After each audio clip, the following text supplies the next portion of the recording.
Hello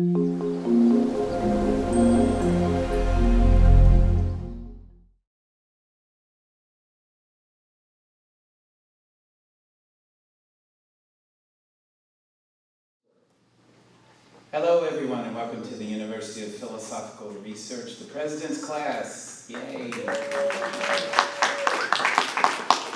We call it that because I'm the President and, I'm Greg Salyer, by the way, if we haven't met, it's good to meet you. And I don't know any other college or university president who gets to teach a class. So this is my great love and I appreciate you all coming out every Tuesday night to talk about strange and wonderful things. And to do it so well. You really are very good with each other, and I appreciate that very much. It's a special night tonight for so many reasons. Two of them are visitors that we have, or not. Let me explain. You've heard me talk about the staff here, like there's Sharon Lineker in the back.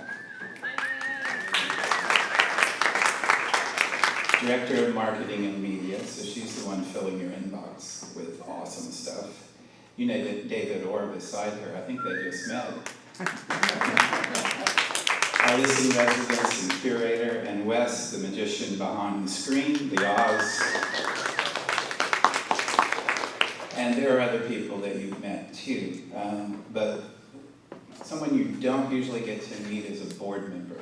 And board members can be problematic, trust me, and maybe you know. We have the best board ever. Seriously.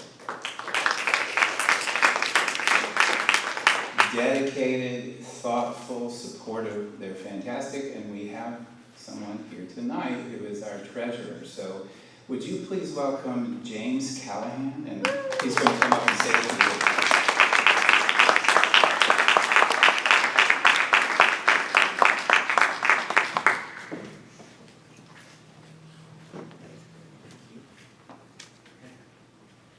Well, good evening, everybody. It's a real pleasure to be here with you tonight in this very special place. And it's great to see so many people turning out for this lecture series. We have the president, he has his class, it's the president's class, so it's perfect.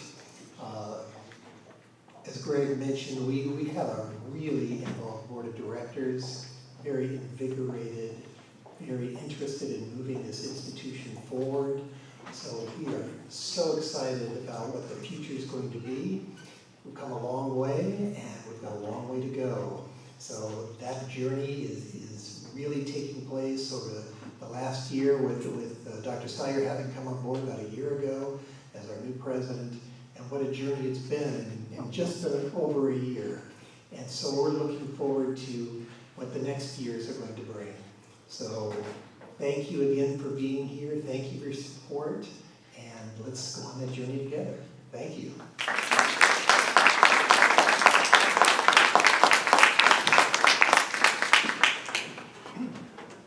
I began speaking here fall of 2016. And it was a series on world religions. And I started in on my slide deck, and I got to about the second slide, and someone interrupted me. I was trying to talk about the sacred, and the voice from over here said, "Is that God?" And I'm like, "Oh, really? That's the question right now? That's going to take 2 hours to answer." That young man was restless. We talked often after the lectures and discussions, and he was clearly, what we would say, getting a call to adventure in terms of Joseph Campbell's hero's journey. Most people don't hear the call. Most people don't heed the call. He did. And so a year ago, he left with his wife for each of them to pursue graduate degrees in London. He in Christianity and the arts, she in organizational psychology. The hero has returned, ladies and gentlemen, Sutinder Bola.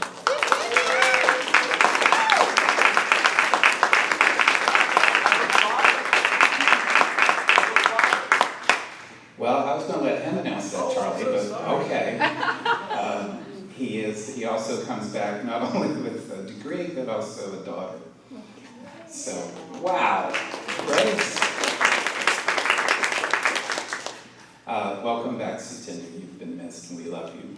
Thank you, Greg. It's great to be back. It's been 10 months and I've really missed every one of the Tuesday nights. It's great to see so many of the old faces. It's great to see so many new faces. I've really, really missed your lectures, and I can honestly say that I just did a very expensive degree. And what we get here on a Tuesday night is in many ways better than what you can get at graduate school. What happens here is a phenomenal thing on a Tuesday night.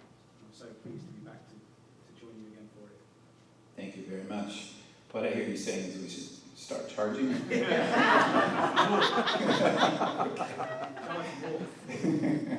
Thank you, Sutinder. All right, well, I'm really excited about tonight's passage, partly because it's an amazing passage, and partly because there are people here who know far more about it than I do. So let me do my thing, and then let's let you all in. This is the Chandogya Upanishad. This is our passage for tonight. Place this salt in the water and bring it here tomorrow morning. The boy did. Where is that salt? His father asked. I do not see it. Sip here. How does it taste? Salty, father. And here and there, I taste salt everywhere. It is everywhere, though we see it not. Just so, dear one, the self is everywhere, within all things, although we see it not. There is nothing that does not come from it. It is the truth. It is the self supreme. You are that. Svetakatu, you are that. All right. Let's zoom way out from that passage and talk about the cultural context here a little bit. This is Indian, as you might guess, Hindu. And this is one of the oldest civilizations on Earth. In fact, the oldest civilization in the Indus River Valley we don't know a lot about. It is the Harappan civilization, and named, as archaeologists do, for the first village they unearthed in this new civilization. You can see it's in the Indus River Valley. Now Pakistan there is to the left. But then we know about river valleys, right? The Nile, the Amazon, the Indus, the Yellow River in China. River valleys are places where humans gather. And when humans gather and were able to stay still for a while, so the theory goes, we began to develop things. We didn't have to hunt for our food every day. We didn't have to run from the animals that would make us prey. We had some time. And given time, one of the first things we did was count. We had to start counting things, because now that we're settled, we need to know how far I can go over here before my neighbor gets mad at me. We need to know, more importantly, how in this river valley to count and measure for the harvest. Right? So now we're getting the flooding and we're getting the fecund ground and we're harvesting that. But it doesn't happen all the time, and it doesn't happen throughout the year. You have to harvest it, save it, measure it, count it, to make sure that you have enough to last you through the season. And so from these river valleys comes, well, writing, but really accounting. Accounting is our first great art. We had to count the grain. We had to count and measure land. And of course, once you start that, once you develop that writing technology, you can develop all kinds of things, like, say, laws, like government, like cities, or the Latin word civilization. And so civilization comes from these river valleys. It comes from other places too, but mainly these river valleys. This Harappan civilization is ancient. We're talking 2700 BCE maybe. We don't know so much because we're dealing with archaeology and it's hard to pinpoint, but imagine 2700 BCE, over almost 5,000 years ago, this civilization that was fairly sophisticated. It housed around 23,000 people, they think. It had apartments, and they were less expensive than Los Feliz apartments, I'm sure. They had running water, they had a sewage system. Thank you, Wendy. Okay, thank you. They had a sewage system, they had what we would recognize as a city. They had a population, they had a way of dealing with the ebb and flow of human life. What happened next is uncertain. Now, when I was in graduate school, the theory was that the Aryans came in from the West. They were Indo-European speaking and conquered or whatever. The Harappan civilization ended and these Aryans came in.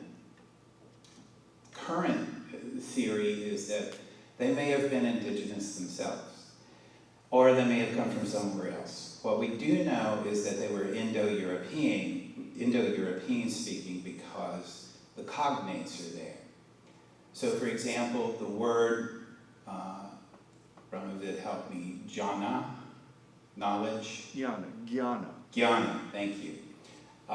Is the same root word as Greek gnosis, gnosis, right? Same root. So there are cognates all through the Indo-European language and the Sanskrit language. And you may have studied yourself about similarities among the pantheons, the respective pantheons. They are very similar. Yeah, pantheon. Yeah, amen to pantheon. Yeah, amen. I also love to point out that anyone who claims himself an Aryan is really basically claiming himself to be Persian or really Iranian, because that's the word, and it means simply noble ones. So I'm sorry that Hitler and his friends corrupted the word, but next time you hear about the Aryan Brotherhood or something like that, just feel free to remind them that they're really using a Persian word. I'm sure they'll appreciate that. So, another connection between this ancient culture and the Aryans, or whatever happened next, wherever they came from, is that among the archaeological finds in the older culture is a figure sitting in the lotus position. All right, well, that's not exactly a natural pose, and so scholars took note. And of course, there are other elements, like basically the caste system seemed to have been in this older culture, this division of society into various functions and roles and values associated with those roles. It seems to have carried over into the new Aryan culture. All right, so there's a connection there. What does that mean? That means that the text we're reading tonight is really old. It may be 5,000 years old. Because as we know in here, right, we never forget that the stories we read are the most recent versions, because we're reading them. They were written down. The stories that happened before that, hard to imagine. We have just a trace, but they were vibrant, they were alive, they were myths that were living. They were orienting people in the culture because nothing else did. It was the communications technology they had, oral storytelling. And so these concepts we're going to encounter tonight are among the oldest in human thought. Think about that. Yeah, Lee? Can I just say one thing? They didn't have pollution, so they have a different vibration than us. Just because of the pollution, that changes your whole supreme being. I think that's a valid point. It's heavy duty pollution, Craig. It's not a joke, you know? No, I didn't think it was. Some people go, oh, Wendy, come on. I didn't say that. No, I didn't. Okay. No, I think that's a valid point. One of the things these older cultures did not have to deal with was these massive human effects on the environment. They have diapers in the Nile and the Ganges. Yeah. Drinking. Well, we do that, and we've had this massive effect, at least since the 19th century, or early 20th century, the Industrial Revolution. Yes. That's something worth thinking about, is living in a landscape where the human effect was negligible, right? In fact, you were the victim of your landscape. You were entirely dependent on your landscape. You did not assume that you were over your landscape in any sense of domination, as from the Genesis myth. So yeah. All right, so the Hindu scriptures are the Vedas, and there are 4 Vedas: the Rig Veda, the main Vedas, the Sama Veda, the Yajur Veda, and the Atharva Veda. The Upanishads are part of the Vedas, and so I'm trying to think of, maybe Brahmavid can help us with this too. When we get to the discussion, is how to conceptualize Hindu scripture, right? Because those of us in the West tend to think of the Biblos, right, the Bible, and if you've ever read the Bible, it's an anthology, and it's not even really an anthology because there are so many different genres in it. So it's this kind of scrapbook. I don't know, but the Bible is about that thick. Hindu scripture is massive, massive. I actually thought of showing you a chart of the Hindu scriptures, and I realized the chart wouldn't fit on the slide. There's just too many, and too many branches, and what does that say? That tells you that this is a vibrant religious and philosophical tradition that's been around for thousands of years. In fact, what happens in the Vedas is you have, like I said, it's more than a Biblos, it's more than a Bible. It's this massive anthology of all that is spoken and read, spoken and said in these ancient cultures. And so they don't care so much about genre like we do, perhaps in the West. They don't care that, hey, you can't do that with poetry, or you can't do that with philosophy. They're just telling stories, so whatever, and they're doing rituals. So let's say this while we're doing this ritual, because that would mean a lot. Let's tell the story, basically, of the god or goddess as we're doing the ritual. Very fluid, very open. And so the texts we get are the same way. Let me give you this. So yeah, it goes from song to ritual to philosophy to mysticism, the Vedas do. And the Upanishads in particular do that as well, but they are generally the source for the philosophical tradition, as you're going to see. Let me give you a sense of the Rig Veda. You know, creation stories. I love creation stories. They're so weird and so wonderful. There's an Egyptian creation story where the god masturbates the world into existence. There's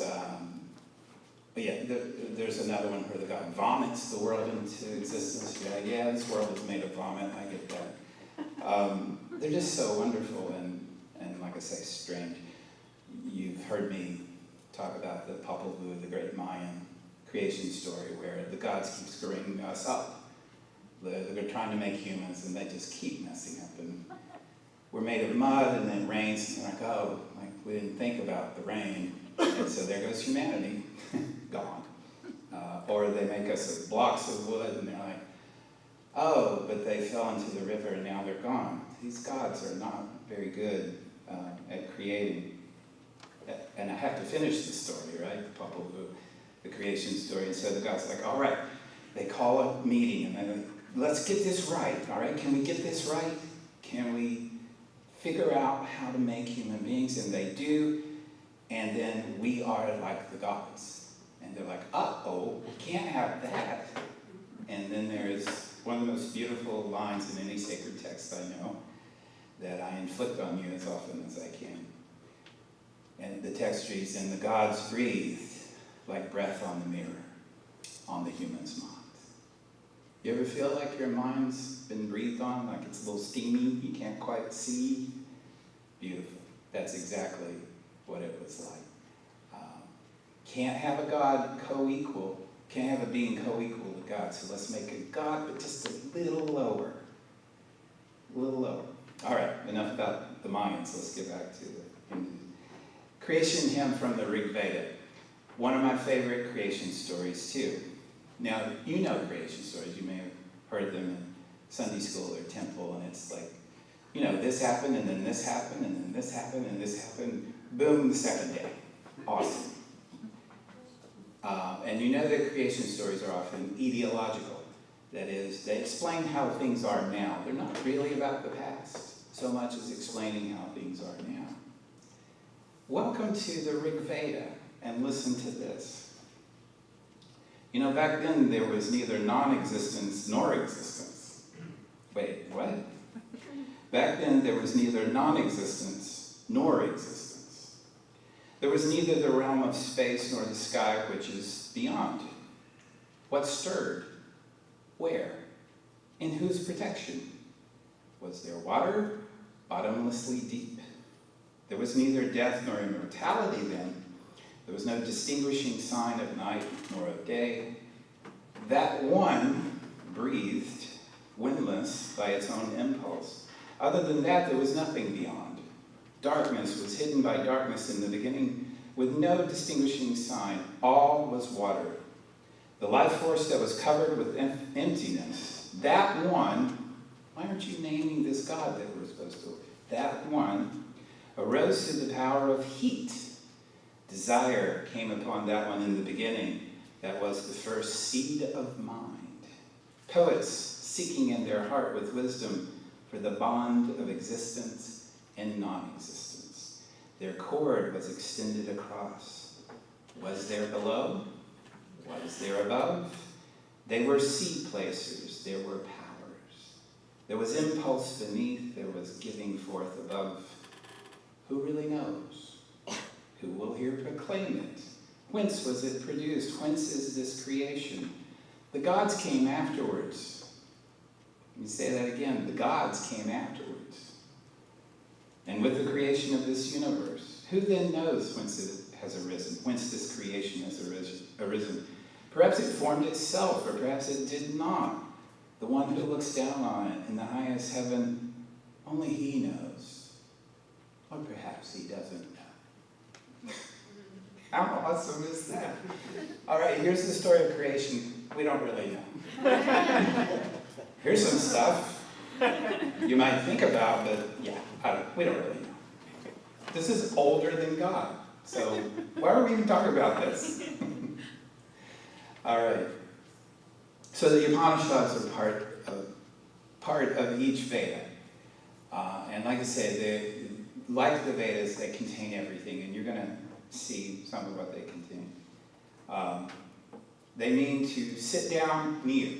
Upanishad means to sit down near. Upan, by, and nisad, sit down.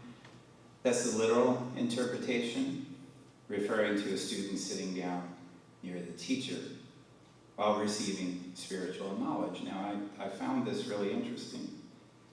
It also can mean, that's the literal meaning, to sit near. So what does that mean metaphorically, symbolically? Some translators treat it as esoteric doctrine. Even secret doctrine is a translation. And then, this is Monier Williams' Sanskrit dictionary. According to native authorities, Upanishad means setting to rest ignorance by revealing the knowledge of the Supreme Spirit. I love that, and that's Hinduism, is this continuum, right? Not this division, but this continuum of meaning, from the literal to the symbolic to the esoteric. It's a continuum, you know, it's not broken up like we like to do things here in the West. So, yeah, I already read you the creation hymn, but here's another hymn from the Rig Veda, the Purusha, how the universe was created. This is the sacrifice of the Supreme Person. He's been around for about 3,000 years. And, the writer or storyteller here uses 1,000 as a kind of metaphor itself to mean eons. Let's see. The cosmic person has 1,000 heads and 1,000 eyes and feet, and it covers the earth on all sides, and it extends 10 finger lengths beyond. The cosmic person is everything, all that has been and will be. And from this cosmic person, you've seen this before in here when we talked about the theogony and the Pneume Elish, where the primal God's body gets broken up and becomes the universe. You're literally living on the God. And this is the same in the Rig Veda. And of course, the castes come from here too, but I don't want to talk too much about that unless you want to in the discussion. But basically, the arms are the priestly caste of this body, the supreme being's body. The arms are the rulers or the priests. The craftsmen come from his legs. His feet are the servant class. Right? Anyway, the Chandogya Upanishad. Chanda is basically poetry. So it's the word for poetic meter or prosody. We talked about this a little bit last time with dactylic hexameter. Remember we talked about that with the Ovid's Metamorphoses. It's just how you beat out the music. So if you like hip hop or rap, you know about poetic meter. You actually do, because they're resurrecting some ancient prosody using hip hop. This is an ancient anthology too, and I'm going to take you through some pieces of it. About 8th century BCE is the best guess for when this was written. That doesn't interest me so much, but it interests scholars about when this was written down, because then you have something you can hold on to and analyze, right? You can pin it down and take it apart, but remember always that these stories and these sayings, these ideas are much, much older than whatever date we put on them. There are 8 prapatakas, or chapters kind of, and then there's even another subdivision within this. And the Chandogya Upanishad is also the foundational text of the Vedanta school. And we have a Vedantist here who's lived his life that way, so he'll be able to speak to that. So the first Prapataka is Om. And let us listen to a section from the first. Let us meditate on the beginning of prayer, the imperishable. For as the earth comes from the waters, plants from the earth, humans from the plants, so human is speech, and speech is. By the way, this is leading up to the passage. So I want you to get a sense of what's been happening before, so you understand the context of the passage. Of all speech, the essence is the Rig Veda, but Sama is the essence of Rig, and of Sama, the essence is the Udgita, or the Om. It is the essence of essences, the highest, the 8th realm, venerated above all that human beings hold holy, the self of all. Here's the second one. So you can see there's that very philosophical, poetic reflection. And now this is about ethics. Here's a section from the second Prapataka on ethics. There are 3 branches of Dharma, religious life and duty, and Yajna, sacrifice, and this is Vada. Yaya, self-study, and Dana, charity, etc. So this is how you are to act. So this is an interesting phenomenon in Eastern religions, is that you can often begin with these abstract principles and you always come down to practical application. The 4 Noble Truths lead into the Eightfold Path of Buddhism. So you don't get to just sit and contemplate, you have to do something. And we like that here too. That's why our tagline is practical and profound wisdom. We're not just interested in theorizing, although we have a lot of fun with it, but we also want to take something away that we can use. All right, third Prapataka. The wisdom of Chandogya is universe comes forth from Brahman. What is Brahman? Brahman is, what is Brahman? Brahman is the one. It is the all. It is not a God. It is older than God and deeper than God and more pervasive than God. And don't confuse it with Brahma, who is a god in Hinduism, one of the three main gods. And don't confuse it with Brahmin, who is a kind of priest. So I know, it gets really confusing. Verily, all is Brahman. A person is what his deep desire is. Wait, a person is what his deep desire is. You know, that's a lot older than Freud. But there it is. It is our deepest desire in this life that shapes the life to come. So let us direct our deepest desires to realize the self who can be realized by the pure in heart, who is life, light, truth, space, who gives rise to all works, all desires, all odors, all tastes, who is beyond words, who is joy abiding in my heart. This is the self, this is a capital S, by the way.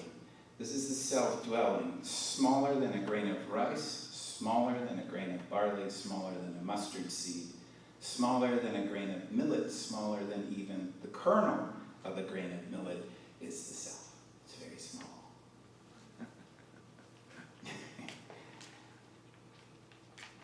The self who gives rise to everything. To him I shall attain when my ego dies. So self isn't what we typically think of it as here in Hinduism. Fourth Prapadaka, I like this one.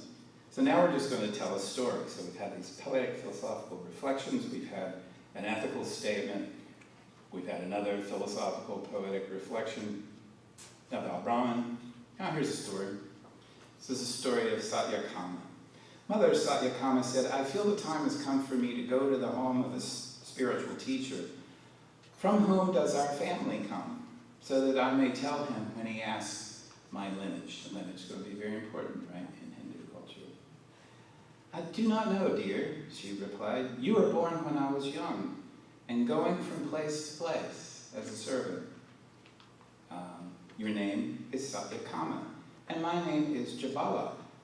Why not call yourself Satyakama Jabala? Satyakama went to Gautama and said to him, Sir, I want to become your disciple. Oh, what family are you from, right one?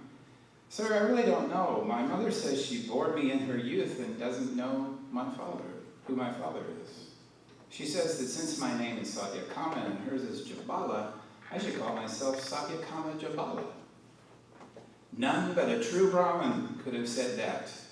Fetch the firewood, my boy, I will initiate you. You have not inched from the truth. He's just being candid, right? Not trying to put on airs. The fifth Prapadaka is instruction in ritual. The sixth is instruction with our old friend Shvetaketu. Shvetaketu was Uddalaka's son. When he was 12, his father said to him, and this is leading into our passage for tonight, his father said to him, it is time for you to find a teacher, dear one, for no one in our family is a stranger to the spiritual life. Shvetaketu went to the teacher and studied all the Vedas for 12 years. At the end of his time, he returned home, proud of his intellectual knowledge. You seem to be proud of all this learning, said Uddalaka. But did you ask your teacher for that spiritual wisdom, which enables you to hear the unheard, think the unthought, and know the unknown? Did you ask for that? What is that, father? Asked the son. Uddalaka said to Shvetaketu, as by knowing one lump of clay, dear one, we come to know all things made of clay, and they differ only in name and form, while the stuff of which are all made of clay. As by knowing one gold nugget, dear one, we come to know all things made out of gold. They differ only in name and form, while the stuff of it all is gold. As by knowing one tool of iron, we come to know all iron, etc. So through that spiritual wisdom, dear one, my son, we come to know that all of life is one. My teachers must not have known this wisdom, said Shvetakatu. For if they had known, how could they have failed to teach it to me? Please instruct me in this wisdom, Father. Yes, I will, dear one, replied the Father. In the beginning was only being, one without a second. Out of himself he brought forth the cosmos, and he entered into everything in it. There is nothing that does not come from him. Of everything, he is the inmost self. He is the truth. He is the self-supreme. You are that, Shvetakatu. You are that. Tell me more about this self. Let us start with sleep then, says the Father. What happens in it? When one is absorbed in dreamless sleep, he is one with the self, though he knows it not. We say he sleeps, but he sleeps in the self. As a tethered bird goes tired of flying about in vain to find a place of rest and settles down at last on its perch, so the mind, tired of wandering about here and there, settles down at last in the self, dear one, to which it is bound. All creatures, dear one, have their source in him. He is their home, he is their strength. When a person departs from this world, dear one, his speech merges in mind, his mind in prana, prana, fire, and fire in pure being. There is nothing that does not come from him. Of everything, he is the inmost self. He is the truth, he is the self-supreme. You are that. You are that. And then one more. Tell me more about this self. As bees suck nectar from many a flower and make their honey one, so that one drop can say, I'm from this flower or that, all creatures, though one, know that they are that one. Therefore, nothing is that does not come from him. Of everything, he is the inmost self, he is the truth, he is the self-supreme, there's the repetition. You are that. You are that. And now our passage. Please, Father, tell me more about this self. Yes, dear one, I will, Udalaka said. Place this salt in the water and bring it here tomorrow morning. The boy did. Where is that salt? His father asked. I do not see it. Sip here. How does it taste? Salty, Father. And here and there. I taste salt everywhere. It is everywhere, though we see it not. Just so, dear one, the self is everywhere, within all things, although we see him not. There is nothing that does not come from him. Of everything, he is the inmost self. He is the truth. He is the self-supreme. You are that, Shvetakatu. You are that. In Sanskrit, you are that is tattvam asi. You are that. And then it's interesting, I read a very detailed analysis of the Sanskrit of the passage, which I didn't completely understand because I don't know Sanskrit, but what I found interesting is that in the oldest text, it's one word, tatvamasi. You are that. It just runs together, as it should, right? Given the passage. It should not be the separate, you are that, you're that, right? Tatvamasi. And then there's, of course, a lot of debate. And in fact, there are different schools of Hinduism as to who follow the different meanings of what this could be. I love this because we, in a brilliant and beautiful text about unity, we immediately create multiplicity because we say, well, I don't think it means that. And so some of the possible interpretations are to rid Shvetakatu of pride, because remember, he did come back from studying and he was pretty prideful, and so the whole point is to say, you are not you, you are that. Or your complete identity. There is, you are that. Like, there's no separation between you and Brahman. As one sustaining force. Brahman is your sustaining force. You don't exist without Brahman. Or belonging to, you kind of belong to Brahman. And again, there are schools of Hinduism who follow these various interpretations. I like Alan Watts, who lecturing on this Upanishad says, it's you. That's what it means, it's you. I love that, right? Okay, so what does that mean? Well, it might mean a lot. It's you. It really is you. Or Stevie Nicks said, it all comes down to you. Too old? Charlie? No? Stevie Nicks? No? We'll never break the chain. Thank you. Thank you. That's what I needed. So what does this mean? Well, I'm not sure. What I know is that these incredible concepts that we find in Hinduism come especially out of the Upanishads, these philosophical and poetic musings.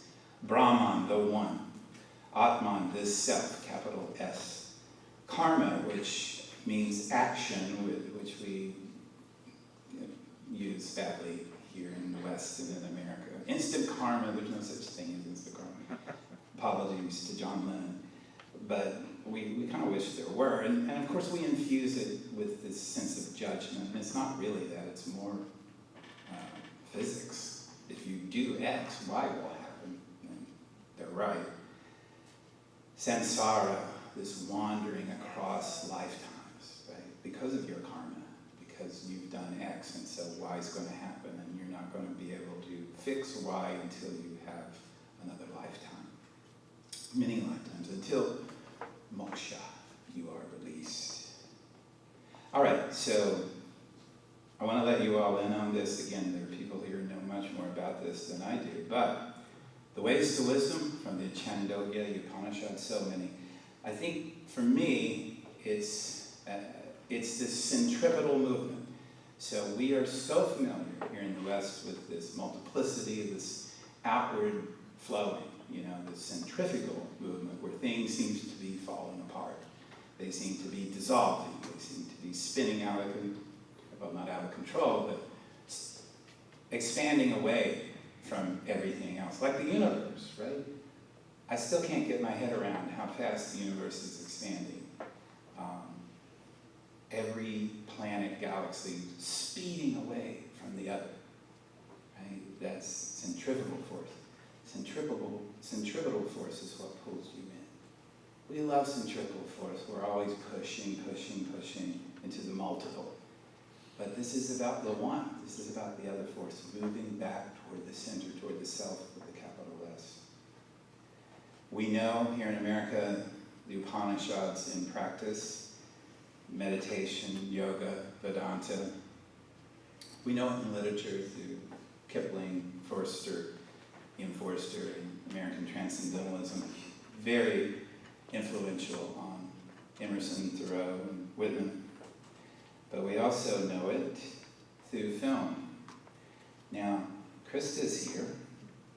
She's doing a course for us called, what's it called?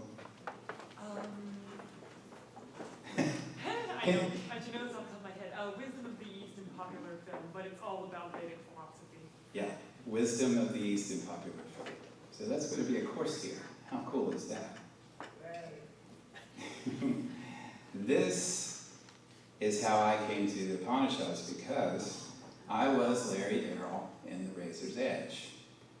Didn't have a clue. Knew my Bible, knew some Hebrew Bible, knew some Apocrypha and Pseudepigrapha, but I didn't know any of this other stuff. And so if you'll allow me, I'd like to show you this clip.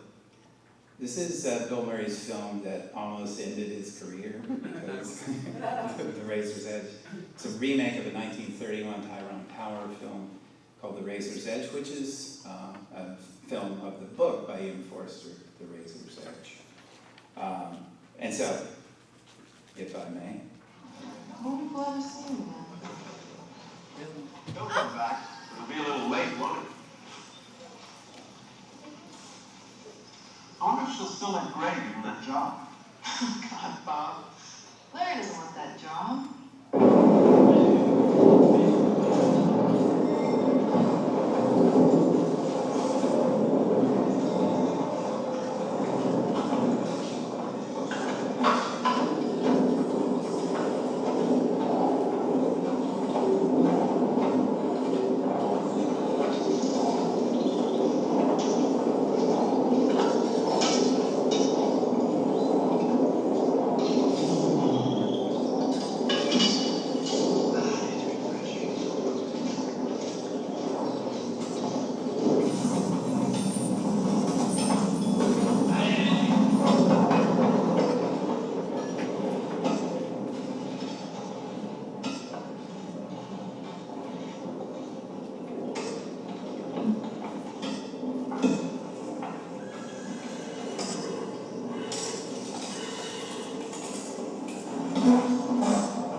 Who do you think you're saving?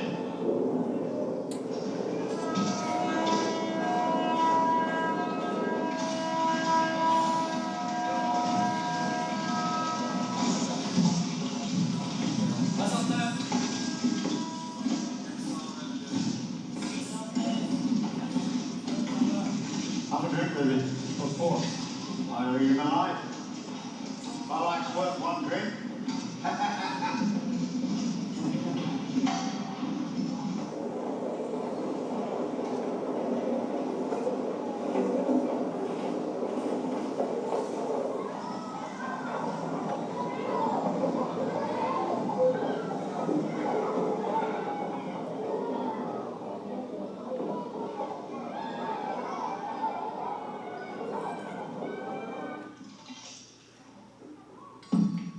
I've had some cards.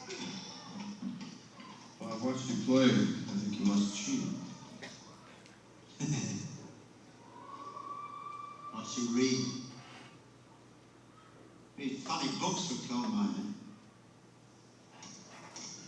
Oh, yes, then. There's a God of light and a God of darkness. Heaven for good people, hell for bad ones. You believe that? I believe that you're saving lives. What else do you read? The Apocalypse, Essenes, Aristotle, Plato? What about Zakar, the Russian sorcerer? Upanishad? You've never read the Upanishad. You don't know so much. You really don't know anything, do you? Lend me your copy. I never lend books to coal miners. Did you?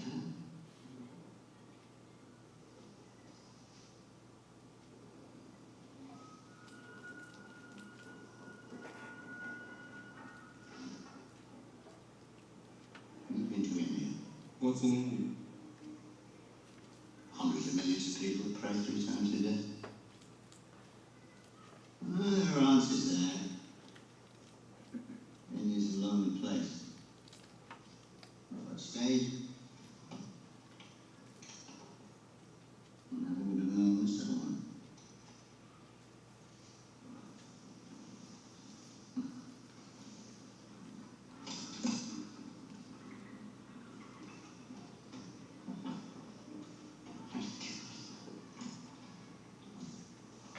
I'm a good cheater.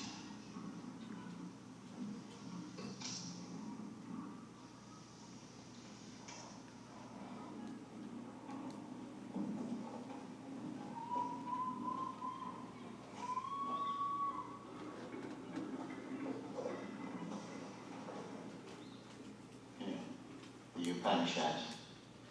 But you won't find the answers in a book. You'll have to go there. The Upanishads are here. This, you may know, the statue out front is by Clara Pierpoint, who dedicated it to Manly Hall and gave it to him and us 1972, I think. I don't know if you've ever had the chance to read the inscription on the back, but it is this, and it's Egyptian in nature, but it also invokes the Chandogya Upanishad. Thou sun, who has covered the truth with thy golden disk, do thou remove thy veil, so that I may see the truth within thee and know the meaning of thy rays of glory. For the truth which is with thee is within me, and I am that. Thank you for your attention.